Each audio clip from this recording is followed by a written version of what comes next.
Doctor Rajkumar ಇವತ್ತು ನಮ್ಮೊಂದಿಗಿದ್ದಿದ್ರೆ 90ನೇ ವರ್ಷದ ಜನ್ಮದಿನ ಆಚರಿಸಿಕೊಳ್ತಿದ್ರು. ಆದರೆ ಅವರಿಲ್ಲ ಅನ್ನೋ ನೋವು ಬಿಟ್ರೆ ಅಣ್ಣವರ ನೆನಪುಗಳು ಮಾತ್ರ ಎಂದೆಂದಿಗೂ ಜೀವಂತ. ಇವತ್ತು ವರನಟನ ಜನ್ಮದಿನದ ಹಿನ್ನೆಲೆಯಲ್ಲಿ ಕಂಠೀರವ ಸ್ಟುಡಿಯೋಗೆ ಅಭಿಮಾನಿಗಳ ದಂಡೆ ಹರಿದು ಬರ್ತಿದೆ. ಹಿರಿಯ ನಟನಿಗೆ ನಮನ ಸಲ್ಲಿಸ್ತಾ ಇದ್ದು ಪುತ್ರರಾದ ಶಿವರಾಜ್ ಕುಮಾರ್, ರಾಘವೇಂದ್ರ ರಾಜ್ಕುಮಾರ್ ಸೇರಿದಂತೆ ರಾಜ್ ಫ್ಯಾಮಿಲಿ ಭಾಗಿಯಾಗಿದೆ. ಇನ್ನು ರಾಜ್ಯ ಸರ್ಕಾರ ರಾಜ್ ಜಯಂತಿ ಆಚರಿಸುವುದಕ್ಕೆ ನಿರ್ಧರಿಸಿದ್ದು ಕಾರ್ಯಕ್ರಮದಲ್ಲಿ ಎಲ್ಲರೂ ಭಾಗವಹಿಸುವಂತೆ ಸಿಎಂ ಕುಮಾರಸ್ವಾಮಿ ಟ್ವೀಟ್ ಮೂಲಕ ಕರೆ ನೀಡಿದ್ದಾರೆ.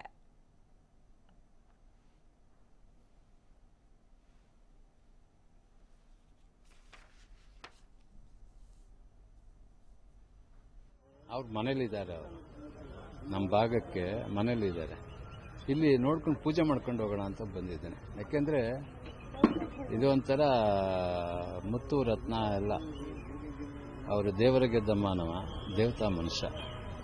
ಏನು ಹೀಗೆ ನಾವು ಆ ದಿನದಿಂದ ಈ ದಿನದವರೆಗೂ ನೋಡ್ತಾ ಆ ಜನಸ್ತಂಭ. ನಾನು ಅದನ್ನೇ ಹೇಳಿದೆ, ಮುಸ್ಲಿಂ ಬಾಂಧವರು ಹುಬ್ಳಿಯಿಂದ ಸುಮಾರು 7-8 ಜನ ಬಂದಿದ್ದಾರೆ. ನಾನು ಕೇಳಿದೆ, ನೀವೆಲ್ಲ ಏನು ಯಾತಕ್ಕೆ? ಇಲ್ಲ ಬಂದಿದೆ. ಯಾವ ಊರು ಅಂತ? ಹುಬ್ಳಿ ಅಂತ. ನೀವು ಇಷ್ಟು ಜನ ಹುಬ್ಳಿನ? ಹೌದು. ಅಲ್ಲ, ಇಲ್ಲಿ ಎಲ್ಲಿದ್ದೀರಾ ಅಂತ? ಇಲ್ಲ ಸರ್, ಹುಬ್ಳಿಯಿಂದನೇ ಬಂದಿದ್ದೇವೆ. ನಮಗೆ ಅದು ನೋಡಿ ಖುಷಿ ಆಗೋಯ್ತು. ದೇವರು ಎಲ್ಲೇ ಹೋದ್ರೂ ಅದು ಏನೋ ಅದು ಮಾತು ಕೊನೆ ಅಕ್ಷರ ಇಲ್ಲ ಬಿಡಿ. ಅದು ಏನೇ ಹೇಳಿದ್ರು ಹೇಳ್ತಲೇ ಇರಬೇಕು, ಹೋಗ್ತಲೇ ಇರಬೇಕು ಅಂತ ಅಂತಾರೆ. ಅವರು ಒಂಥರ ಮಕ್ಕಳ ಜೊತೆ ಮಗುವಾಗಿರೋರು, ಹಿರಿಕರ ಜೊತೆ ಹಿರಿಕರಾಗಿರೋರು. ಅವರು ಎಲ್ಲೇ ಚಿತ್ರೀಕರಣಕ್ಕೆ ಬಂದರೂ ಮೊದಲು ಸ್ಟುಡಿಯೋ ಬಾಗಿಲು ನಮಸ್ಕಾರ ಮಾಡ್ಕೊಂಡು, ಒಳಗಡೆ ಯಾರು ಹಿರಿಕರು ಇರ್ತಾರೆ ಅವ್ರಿಗೆ ನಮಸ್ಕಾರ ಮಾಡ್ಕೊಂಡು ಆಮೇಲೆ ಬಣ್ಣ ಹಾಕೊಳ್ಳೋಕೆ ಹೋಗೋರು. ಬಣ್ಣ ಹಾಕೊಂಡು ನನಗೇನಾದರೂ ವೆಯ್ಟಿಂಗ್ ಕಾಯ್ತಾ ಇದ್ದಾರೆ ಯಾರಾದರೂ ಅಂತ ಕೇಳೋರು.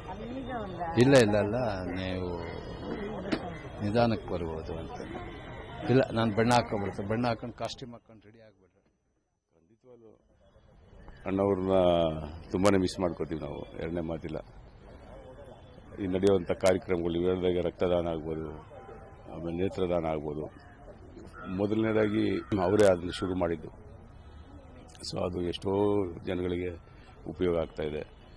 ಅದನ್ನು ನೋಡಿ ಎಷ್ಟೋ ಜನ ರಕ್ತದಾನ ಮಾಡ್ತಾ ಇದ್ದಾರೆ, ಮತ್ತೆ ನೇತ್ರದಾನ ಮಾಡ್ತಾ ಇದ್ದಾರೆ. ಅದನ್ನೇ ಹೇಳೋದು, ಒಬ್ಬ ಒಳ್ಳೆ ವ್ಯಕ್ತಿನ ಫಾಲೋ ಮಾಡುವಂಥ 4 ಕೆಲಸಗಳು ಮಾಡಿದ್ದಾಗ ಅದನ್ನು ಫಾಲೋ ಮಾಡ್ತಾರೆ. ಸೊ ಅದು ನಾರಾಯಣ ನೇತ್ರಾಲಯ ಈ ಥರದ್ದೆಲ್ಲ ಸುಮಾರು ಜನ ಹೇಳ್ತಾ ಇರ್ತಾರೆ. 100 ಕಣ್ಣುಗಳನ್ನು ದಾನ ಮಾಡ್ತಾರೆ ಅಣ್ಣವರ ಒಂದು ಮಾತನ್ನು ಕೇಳಿ. ಯಾಕಂದರೆ ಅವರು ಅದನ್ನು ತುಂಬಾ ಮಾಧ್ಯಮಗಳ ಮೂಲಕ ಎಲ್ಲ ಈ ಥರ ಫಂಕ್ಷನ್ಗಳಲ್ಲಿ ಎಲ್ಲ ಅವರು ನೇತ್ರದಾನ ಮಾಡಿ ಅನ್ನೋದನ್ನು ನೋಡಿ ಇವತ್ತು ಎಷ್ಟು ಜನಕ್ಕೆ ಒಂದು ಬೆಳಕು ಸಿಗ್ತಾ ಇದೆ.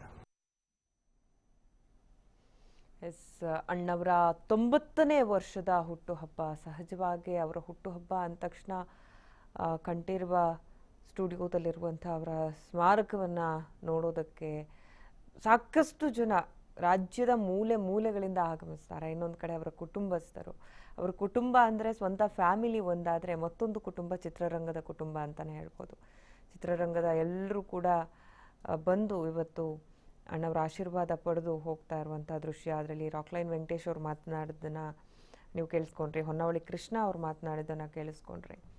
ಹಾಗೆ ಇವತ್ತು ಅವ್ರು ಇದ್ದಿದ್ರೆ 90ನೇ ವರ್ಷದ ಹುಟ್ಟುಹಬ್ಬವನ್ನು ಆಚರಣೆ ಮಾಡ್ಕೊಳ್ತಾ ಇದ್ರು. ಆದರೆ ಸಹಜವಾಗಿ ಅಣ್ಣವರು ಅಂದ ತಕ್ಷಣ, ವರನಟ ಡಾಕ್ಟರ್ ರಾಜ್ಕುಮಾರ್ ಅಂದ ತಕ್ಷಣ ಯಾರಿಗೂ ಕೂಡ ಅವರು ನಮ್ಮೊಂದಿಗಿಲ್ಲ ಅನ್ನೋದನ್ನ ಊಹೆ ಮಾಡ್ಕೊಳ್ಳೋದಕ್ಕೆ ಆಗೋದಿಲ್ಲ ಅನ್ನುವಂಥ ಅಭಿಪ್ರಾಯ ಎಲ್ಲರೂ ಕೂಡ ವ್ಯಕ್ತಪಡಿಸ್ತಾರೆ. ಅದಕ್ಕೆ ಕಾರಣ ಇಷ್ಟೇ, ಅವರು ಮಾಡಿದಂಥ ಸಿನಿಮಾಗಳು, ಮಾಡಿದಂಥ ಪಾತ್ರಗಳು, ಅವರು ಬದುಕಿದಂಥ ರೀತಿ ಇವೆಲ್ಲವೂ ಕೂಡ ಇವತ್ತಿಗೂ ಜನರ ಮನಸ್ಸಿನಲ್ಲಿ ಹಾಗೆ ಅಚ್ಚಳಿಯದಂತೆ ಉಳಿದು ಹೋಗಿದೆ.